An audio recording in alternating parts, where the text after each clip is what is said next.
News 18 exclusive പ്രതികരണത്തിലേക്കാണ് നമ്മൾ ആദ്യം തന്നെ പോകുന്നത്. ADGP MR അജിത് കുമാറിനെതിരെ ഗുരുതര ആരോപണവുമായി കൊല്ലം ഓയൂരിൽ നിന്നും കാണാതായ അബിഗേൽ സാറാ റെജിയുടെ പിതാവ്. മകളെ തട്ടിക്കൊണ്ടുപോയ അജ്ഞാത സംഘത്തിൽ 4 പേർ ഉണ്ടായിരുന്നുവെന്ന് അന്വേഷണ സംഘത്തോട് പറഞ്ഞിട്ടും ഇക്കാര്യം മുഖവിലേക്ക് എടുത്തില്ല എന്നുള്ളതാണ് പ്രധാനപ്പെട്ട ആരോപണം. അന്വേഷണം പത്മകുമാറിലും ഭാര്യ അനിതകുമാരിയിലും മകളിലും മാത്രം ഒതുക്കാനായിരുന്നു പോലീസിന്റെ ശ്രമം. തട്ടിക്കൊണ്ടുപോയ വാഹനത്തിൽ 4ാമതായി ഒരു പുരുഷനുണ്ടായിരുന്നു എന്ന കാര്യം ADGPയോട് വെളിപ്പെടുത്തിയിട്ടും അത് തോന്നലായിരിക്കാമെന്നായിരുന്നു ADGPയുടെ പ്രതികരണം. സാമ്പത്തിക ബാധ്യത തീർക്കാനാണ് മകളെ തട്ടിക്കൊണ്ടുപോയത് എന്ന പോലീസിന്റെ കണ്ടെത്തൽ ഒരിക്കലും വിശ്വാസത്തിലെടുക്കാൻ കഴിയില്ല.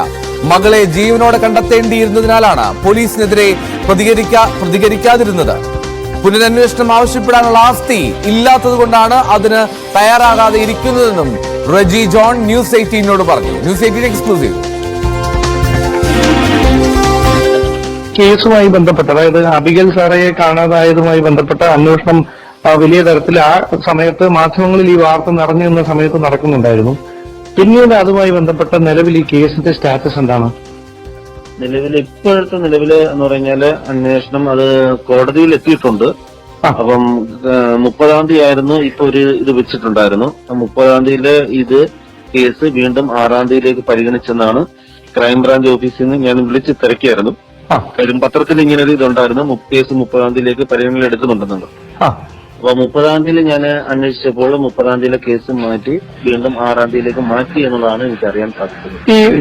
ഈ സംഭവം ഉണ്ടായി ഈ കുടുംബത്തെ, അതായത് ഈ കുടുംബത്തെ, ഒരു മകളും അപ്പനും അമ്മയും അടങ്ങുന്ന കുടുംബത്തെ ഈ കേസിൽ ഉൾപ്പെട്ടിരിക്കുന്നവരെ പിന്നീട് പിടികൂടിയെങ്കിലും ഇതുമായി ബന്ധപ്പെട്ട് പോലീസ് പിന്നീട് നടത്തിയ വെളിപ്പെടുത്തലുകൾ അത്ര കണ്ട ആർക്കും വിശ്വസിക്കാൻ പറ്റുന്ന ഒരു കാര്യമായിരുന്നില്ല. അപ്പൊ അങ്ങനെ എന്തെങ്കിലും ഒരു സംശയം ആ ഘട്ടത്തില് റെജിക്കോ ഭാര്യയ്ക്കോ മറ്റു കുടുംബാംഗങ്ങൾക്കോ അങ്ങനെ തോന്നിയിട്ടുണ്ടായിരുന്നു? അല്ല, തീർച്ചയായിട്ടും ആ ഒരു കാര്യത്തിലെന്ന് പറഞ്ഞാല് ഞാൻ പറഞ്ഞില്ലേ, എന്റെ ഒരു അറിവില് അല്ലെങ്കിൽ പൊതുസമൂഹത്തിൽ നിന്നും എനിക്ക് കിട്ടിയ ഒരു മെസ്സേജ് എന്നുള്ള രീതിയിൽ പറയുന്നത് ഇതിന് പിന്നിൽ ആരെങ്കിലും ഉണ്ട് എന്നുള്ളത് ശക്തമായിട്ട് ഇന്ന് എല്ലാവരും പറയുന്നുണ്ട്. കാര്യം നമ്മൾ ആ ഒരു ട്രോമ സ്റ്റേജിലൂടെ കടന്നു പോകുമ്പോൾ നമുക്ക് അത്ര ഒരു ഇതില്ലായിരുന്നു. പിന്നീട് ഈ കേസിന്റെ കാര്യങ്ങൾ മുന്നോട്ട് പോകുമ്പോൾ നമുക്ക് തന്നെ സ്വാഭാവികമായിട്ട് ചിന്തിക്കും, ഒരു ഫാമിലി ഇത്തരത്തിലൊരു ഇന്നത്തെ ഒരു കാലഘട്ടത്തില് ഇത്രയും സോഷ്യൽ മീഡിയ അല്ലെങ്കിൽ മീഡിയ ചാനലുകള് അല്ലെങ്കിൽ അത്രയും ഫേമസ് ആയിട്ടുള്ള ഒരു ടൈമില് ഒരിക്കലും ഒരു ഫാമിലി അത്തരത്തിലൊരു കാര്യത്തിലേക്ക് പോകും എന്നുള്ളത് ഇപ്പോഴും എനിക്ക് വിശ്വസിക്കാൻ പറ്റാത്തൊരു, ഞങ്ങൾ മാത്രമല്ല പൊതുസമൂഹത്തിന് പോലും വിശ്വസിക്കാൻ പറ്റുന്നില്ല. കാര്യം വിദ്യാഭ്യാസമുള്ള ഒരു കുടുംബമാണ് അവര്. വിദ്യാഭ്യാസമുള്ള ഒരു കുടുംബത്തിലെ അംഗങ്ങള് ഈ രീതിയിൽ ഒരു കുഞ്ഞിനെ തട്ടിക്കൊണ്ടുപോവാ, ഏതെല്ലാം രീതിയിൽ നമുക്ക് പൈസ ഉണ്ടാക്കാം എന്നുള്ള കാര്യം, അവർക്ക് അതിനുള്ള പ്രോപ്പർട്ടി ഉണ്ട്, കാറുകളുണ്ട്, സാമ്പത്തികമായിട്ടൊന്നും വലിയ ബുദ്ധിമുട്ടില്ല. ഞങ്ങൾ അവരുടെ സ്ഥലമൊക്കെ പോയി കണ്ടതാണ്, ഈ എസ്റ്റേറ്റൊക്കെ പോയി. അപ്പൊ അതിൽ ഒരു ഭാഗം വിറ്റ് കഴിഞ്ഞാൽ തീരുന്ന കടമ അവർക്ക് ഉള്ളായിരിക്കാമെന്നാണ് ഞങ്ങൾക്കും അന്നൊക്കെ കിട്ടിയ വിവരം. അല്ല, അതിനകത്ത് ഇപ്പൊ എനിക്ക് എന്റെ കൂടെ ചോദിച്ചവർ 10 ലക്ഷം രൂപ തരികയാണെങ്കിൽ കുഞ്ഞിനെ വിട്ടു തരാമെന്ന് പറഞ്ഞു. അപ്പൊ ഞാൻ അവരുടെ 2 കാറ് കണ്ടിട്ട് ആ 2 കാറ് കൊടുത്താൽ പോലും അവർക്ക് 10 ലക്ഷം രൂപ കിട്ടും. അപ്പൊ എന്റെ സംശയം അതല്ല റജി, അതായത് ഈ കേസുമായി ബന്ധപ്പെട്ട് ഈ അന്വേഷണത്തിന്റെ മേൽനോട്ടം വഹിച്ചത് നിലവിൽ ആരോപണ വിധേയനായിട്ടുള്ള ADGP MR അജിത് കുമാർ ആയിരുന്നു. അദ്ദേഹമാണ് ഇവരെ വിശദമായി മണിക്കൂറുകളോളം ചോദ്യം ചെയ്തതിനു ശേഷം പുറത്തു വന്ന് പെട്ടെന്ന് ആർക്കും അങ്ങ് ഡൈജസ്റ്റ് ചെയ്യാൻ കഴിയാത്ത തരത്തിൽ ഇന്നതായിരുന്നു സാഹചര്യം, ഇവരുടെ സാമ്പത്തിക ബുദ്ധിമുട്ട് കൊണ്ടാണ് ഇങ്ങനെ ഒരു പ്ലാൻ അവർ തയ്യാറാക്കിയതെന്നുള്ള വെളിപ്പെടുത്തൽ നടത്തിയത്. ഇത് റജി ഉൾക്കൊണ്ടിട്ടുണ്ട്? അദ്ദേഹം അന്ന് പറഞ്ഞ കാര്യം റജി വിശ്വാസത്തിലെടുത്തിട്ടുണ്ട്? തീർച്ചയായിട്ടും നമുക്ക് മനസ്സുകൊണ്ട് നമുക്ക് അങ്ങനെ ഉൾക്കൊള്ളാൻ സാധിച്ചില്ല. കാര്യം അത്തരത്തിലൊരു സാമ്പത്തിക ബാധ്യത കൊണ്ട് അവർ ഇങ്ങനൊരു കുറ്റകൃത്യം ചെയ്യുമെന്ന് ഒരിക്കലും ഞാൻ ഇപ്പോഴും ചിന്തിക്കുന്നില്ല.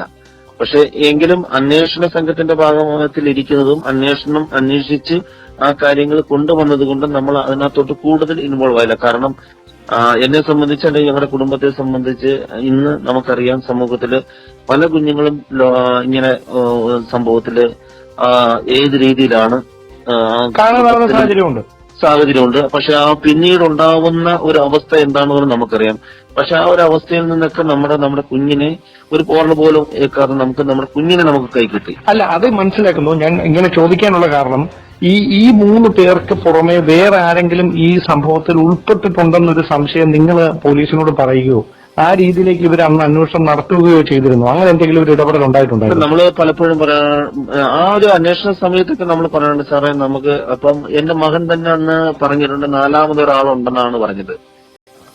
പക്ഷെ അത് പിന്നീട് 4ാമതൊരാളല്ല 3 പേരെ ഉള്ളൂ എന്നുള്ളതാണ്. ജോണതൻ അന്ന് പറഞ്ഞത് 4 പേരുണ്ടെന്നാണ് പറഞ്ഞത്. ഒരു മെയില്, ഒരാണും ഒരു അങ്കിളും ഉണ്ടെന്നാണ് പറഞ്ഞത്. പക്ഷെ പിന്നീട് അത് അന്വേഷണത്തിൽ നമുക്ക് 3 പേരെ ഉള്ളെന്നുള്ളതായിട്ടാണ്. അതായത് ഈ ചിത്രത്തിലേക്ക് ഈ 4ാമതുള്ള അജ്ഞാത വ്യക്തി, നിങ്ങളുടെ മോഹൻ പറഞ്ഞ ഈ അജ്ഞാത വ്യക്തി ഈ എന്ന ആള് പിന്നീട് ഈ ചിത്രത്തിലില്ല, ഈ കേസിൽ മോന് ഉറപ്പിച്ച് പറയുന്നുണ്ടായിരുന്നു അന്നും 4 പേരുണ്ടായിരുന്നു, 4 പേരാ അതില് ഫ്രണ്ടിലൊരു അങ്കിളും കൂടെ ഉണ്ടായിരുന്നു എന്ന് പറയുന്നു. പിന്നീട് ആ പുള്ളി ചിത്രത്തിൽ നമ്മൾ കണ്ടിട്ടില്ല. പിന്നെ അന്വേഷണ സംഘത്തിന്റെ ഇതിൽ വന്നേക്കുന്നത് അവർ 3 പേരെ ഉള്ളൂ എന്നുള്ളതാണ്. മോന് ചിലപ്പം അങ്ങനെ തോന്നിയതാവാം എന്ന് പറയുകയുണ്ടായി. അല്ല, ബാക്കി മോൻ പറഞ്ഞ എല്ലാ കാര്യങ്ങളും സത്യമായി വരികയും 4ാമതുള്ള ഈ ആളെ പറ്റി ഉള്ള കാര്യം മാത്രം മോന് തോന്നിയതാണ് എന്നാണ് അവർ പറയുന്നത്. ബാക്കിയെല്ലാം കറക്റ്റ് ആയിരുന്നു. മോൻ പറഞ്ഞ എല്ലാ കാര്യങ്ങളും അവാർഡ് കൊടുക്കുന്ന തരത്തിലേക്ക് ഇവരെ ഈ പോലീസ് എത്തിയായിരുന്നു അല്ലെ? അതെ, തീർച്ചയായിട്ടും എന്ന് പറഞ്ഞാൽ ആ ഒരു ഛായാചിത്രം വരയ്ക്കുന്നതിൽ ഏറ്റവും കൂടുതൽ അവരെ സഹായിച്ചതെന്ന് പറഞ്ഞാൽ, അപ്പൊ അവരോട് ചോദിച്ചാൽ അറിയാം. നമുക്ക് അന്ന് വന്ന് ഛായാചിത്രം വരയ്ക്കാൻ വന്നവരുടെ ചോദിച്ചാൽ പോലും അവരന്ന് ചാനൽ ചർച്ചയിൽ വന്ന് പറയുന്നത് വ്യക്തമായിട്ട് മോനും മോളും അവരുടെ മുഖം എങ്ങനെയാണ്, ഏത് ഷേപ്പാണെന്നുള്ളത് വ്യക്തമായിട്ട് അവരാണ് അവർക്ക് ഇത് ചെയ്തു കൊടുത്തത്. അതായത് ആ വിവരത്തിന്റെ അടിസ്ഥാനത്തിലായിരുന്നു ഈ രേഖാചിത്രം വരയ്ക്കുകയും അവരെ പിടികൂടാൻ സഹായിക്കുന്ന ഒരു സാഹചര്യം ഉണ്ടാകുകയും ചെയ്തത്. തീർച്ചയായിട്ടും. അപ്പൊ ഈ ഒരു കാര്യം, അതായത് ഈ 4ാമതൊരു വ്യക്തി ആ വാഹനത്തിൽ ഉണ്ടായിരുന്നെന്ന് ജോണാഥൻ കൊടുത്ത മൊഴിയിൽ പിന്നീട് അന്വേഷണം നടന്നില്ല.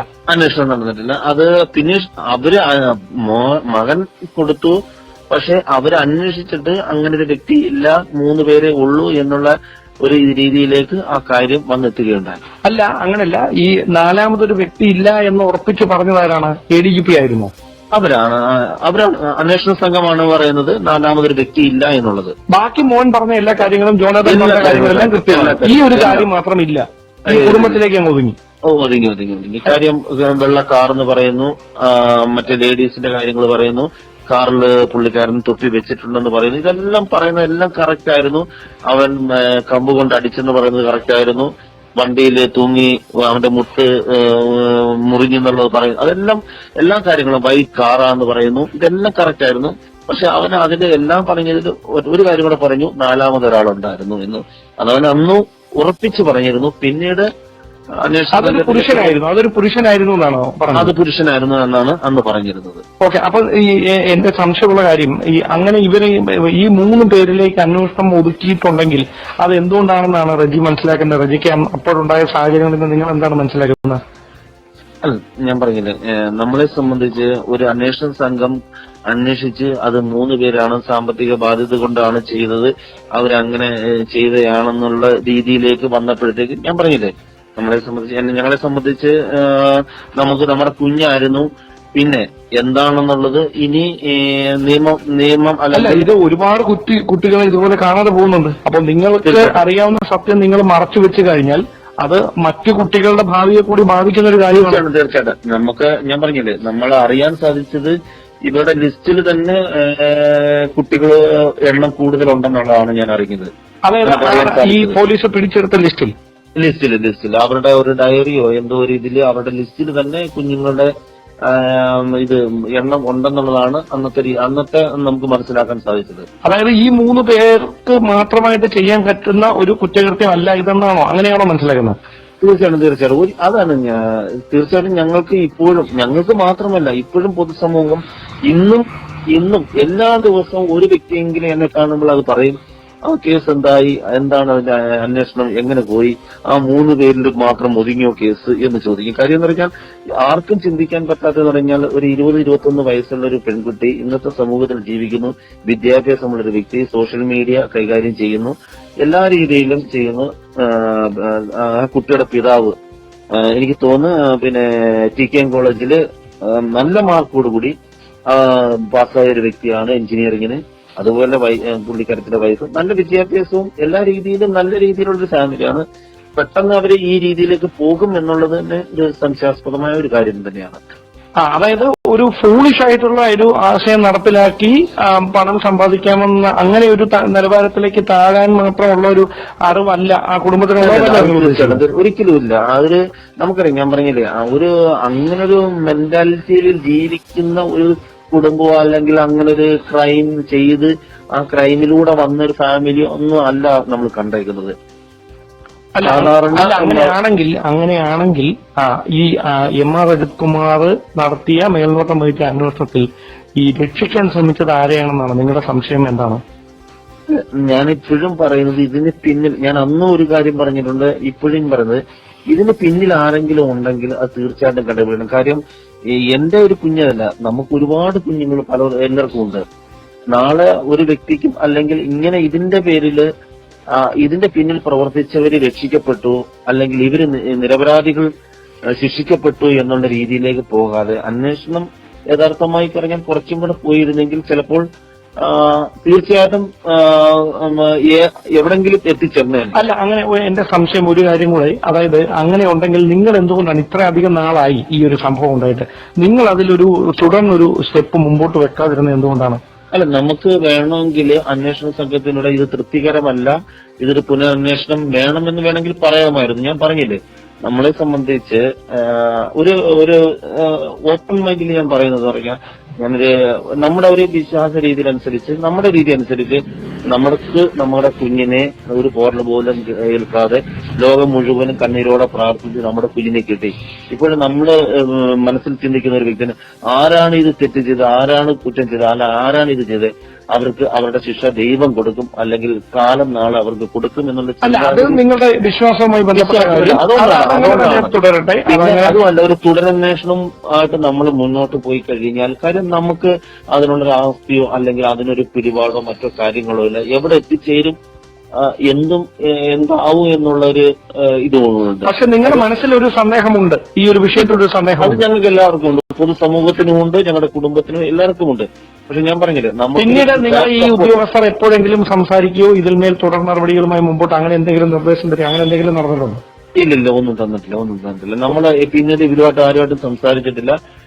പിന്നീട് ഞാൻ ഇടയ്ക്ക് ക്രൈംബ്രാഞ്ച് ഓഫീസിൽ ഇങ്ങനെ കഴിഞ്ഞ 30-ാം തീയതിയിലെ കേസ് എന്തായെന്ന് ഞാൻ വിളിച്ചു ചോദിച്ചപ്പോഴാണ് പറഞ്ഞ് റജി കേസ് 6-ാം തീയതിയിലേക്ക് മാറ്റി വെച്ചേക്കുവാണെന്ന് പറഞ്ഞത്. അതായത് ഈ എം.ആർ. അജിത് കുമാർ ഫാബ്രിക്കേറ്റ് ചെയ്ത ഒരു സ്റ്റോറിയാണ് ഈ ചോദ്യം ചെയ്യലിന് ശേഷം അദ്ദേഹം ഈ ആളുകൾക്ക് മുമ്പിൽ, മാധ്യമങ്ങൾക്ക് മുമ്പിൽ വന്ന് വിശദീകരിച്ചെന്നൊരു നിലപാടിലാണോ നിങ്ങൾ ഈ കുടുംബം ഉള്ളത്?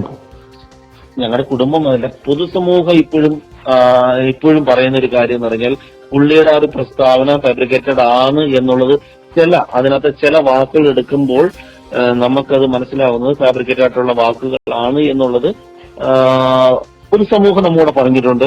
പക്ഷെ നമ്മൾ അതിനകത്തോട്ട്, ഞാൻ പറഞ്ഞില്ല, നമ്മൾ അതിനകത്തോട്ട് ഡീപ്പായിട്ട് കാര്യങ്ങളൊന്ന് നമ്മൾ ആരുടെയും അതിനോടൊരു പ്രതികാര രീതിയിലോ ഒന്നും നമ്മൾ സംസാരിച്ചിട്ടില്ല. നമ്മളിപ്പോഴും ചിന്തിക്കുന്നത് ആരാണോ തെറ്റ് ചെയ്തത്, ആരാണോ ചെയ്തത്, അവർക്ക് ശിക്ഷ ലഭിക്കും, ഇന്നല്ലെങ്കിൽ നാളെ അവർക്ക് ലഭിക്കും എന്നുള്ളൊരു ചിന്താഗതിയിൽ ജീവിക്കുന്നത് കൊണ്ടാണ് നമ്മൾ ആ രീതിയിലേക്ക് പോകാം. പിന്നെ ഞാൻ പറഞ്ഞില്ലേ, നമുക്ക് ആ ഒരു പുനരന്വേഷണം അല്ലെങ്കിൽ ആ രീതിയിലോട്ട് പോകണം, അല്ലെങ്കിൽ കേസ് ഇത് അന്വേഷണം ശരിയായില്ല എന്ന് പറഞ്ഞ് മുന്നോട്ട് പോകുവാനുള്ള ഒരു സാമ്പത്തികമോ ഫിനാൻഷ്യൽ സപ്പോർട്ടോ അല്ലെങ്കിൽ ബാക്ക്ഗ്രൗണ്ട് സപ്പോർട്ടോ ഒന്നും നമുക്കില്ല.